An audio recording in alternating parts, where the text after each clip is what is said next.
Bienvenue à vous sur cette nouvelle vidéo. Aujourd'hui, je vous propose une recette de bûches roulées à la noix de coco et au chocolat. C'est une recette idéale pour les repas de fête et j'ai vraiment essayé de choisir une recette de bûches assez simple. Alors, je vais commencer par mettre dans un robot des œufs avec du sucre et je vais blanchir le mélange jusqu'à ce qu'il devienne bien mousseux. Donc, il faut compter environ 5 à 6 minutes. Pendant que c'est en train de monter, je vais mélanger ensemble la farine et la poudre de cacao. Donc c'est important de les mélanger. On va ensuite les mettre plus tard dans la préparation œufs et sucre. Donc là, ça fait à peu près 5-6 minutes que ça est en train de fouetter. Et du coup, le mélange, on voit qu'il a bien blanchi, il est devenu bien mousseux. Et ça va être le moment d'ajouter donc la poudre de cacao et la farine. Et c'est ici c'est très important de venir les tamiser pour éviter de se retrouver avec des petits morceaux de chocolat ou de farine qui ne vont pas bien s'agglomérer dans le mélange. Ensuite, je vais mélanger délicatement donc, les ingrédients secs avec les œufs et le sucre blanchi. Ici, il faut mélanger vraiment un petit peu comme une mousse au chocolat, donc assez délicatement pour éviter que le mélange retombe. Donc là, je fais le mélange en 2 fois. Et voilà, une fois que j'ai tout incorporé, je vais bien mélanger pour que il faut vraiment bien aller au fond pour éviter qu'il y ait de la poudre qui reste collée au fond, c'est important. Et une fois que c'est bien homogène, je vais déposer le mélange sur une plaque de cuisson recouverte d'un papier cuisson et je vais du coup bien lisser le mélange pour que ça aille bien dans les 4 coins du papier cuisson, de la feuille cuisson. Ensuite, je vais enfourner ça environ à 200 degrés pendant 10 minutes, donc c'est assez rapide, et jusqu'à ce que le biscuit soit bien cuit. Une fois qu'il est cuit, j'ai plus qu'à le retirer de la plaque de cuisson. Et là, c'est très important, on va venir déposer un torchon dessus, comme ça l'humidité va rester sur le biscuit. Ça va permettre d'avoir un biscuit qui est bien moelleux et qui sera vraiment idéal pour effectuer un beau roulé. Donc là, on voit qu'il est vraiment très flexible, c'est ce qu'on recherche.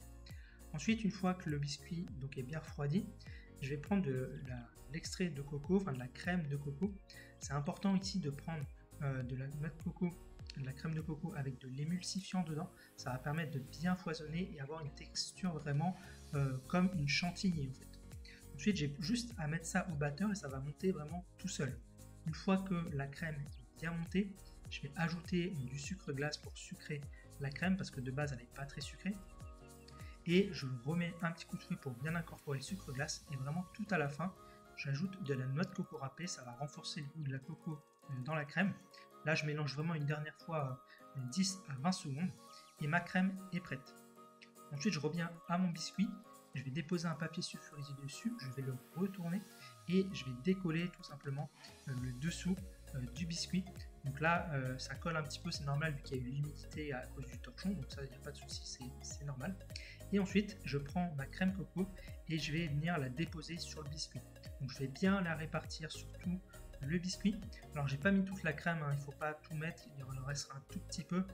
Vous pouvez la manger comme ça, c'est très bon, parce que sinon ça fera trop de crème pour le biscuit, ce sera difficile à rouler. Donc là je mets une épaisseur d'1 ou 2 mm. Et ensuite, on passe à la partie du roulage. Donc c'est assez simple, il n'y a rien de très compliqué. Il faut juste rouler dans la largeur pour avoir quelque chose de bien rond et bien avoir un bel effet roulé. Il ne faut pas rouler dans la longueur. Donc là, comme je vous dis, dans la largeur. Et je la roule tout simplement sur elle-même. Là, si ça se déchire, ça craquelle un petit peu, c'est pas très grave. Ça va être masqué ensuite avec le glaçage. Et voilà, je roule bien la bûche. Et on aura un beau effet roulé. Ensuite, là c'est une petite partie qui permet en fait d'avoir une bûche qui est bien ronde. Donc je recouvre avec le papier sulfurisé et je vais venir déposer la grille à cet endroit-là sous la bûche et je vais tirer avec ma main en dessous pour en fait rouler pour avoir une bûche qui est bien ronde, bien roulée et bien serrée. C'est pour ça qu'on aura un bel effet de rouler à la découpe. Ensuite, une fois que j'ai fait ça, je mets ça au frais. Moi j'ai fait le glaçage le lendemain, mais là vous pouvez le mettre au frais 30 minutes et déjà faire le glaçage. J'ai pas besoin que ça prenne beaucoup au frais. Ensuite pour le glaçage, très simple, donc je vais mettre à fondre du chocolat et de la crème au micro-ondes. Et une fois que c'est fondu, j'ajoute le beurre. Donc, le beurre ça va permettre de détendre un peu la préparation, d'avoir quelque chose d'assez liquide qui va être fluide et qui facilitera en fait le glaçage.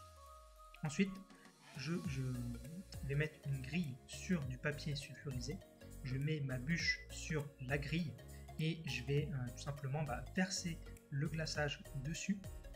Donc voilà, le glaçage, vous allez voir, est assez brillant. Et là, une fois que j'ai tout versé, j'ai plus qu'à lisser en fait avec ma spatule pour vraiment répartir du chocolat un petit peu partout. Et pour la déco finale, je mets un petit peu de noix de coco sur la bûche et je vais faire des marques en fait avec la fourchette pour donner un petit peu un effet tronc d'arbre. Donc voilà pour la recette. Je vous mets tous les ingrédients dans la description si cette recette vous intéresse. Vous pouvez retrouver tous les détails de la recette sur le blog. Et n'oubliez pas de vous abonner et de liker la vidéo. Et je vous dis à une prochaine.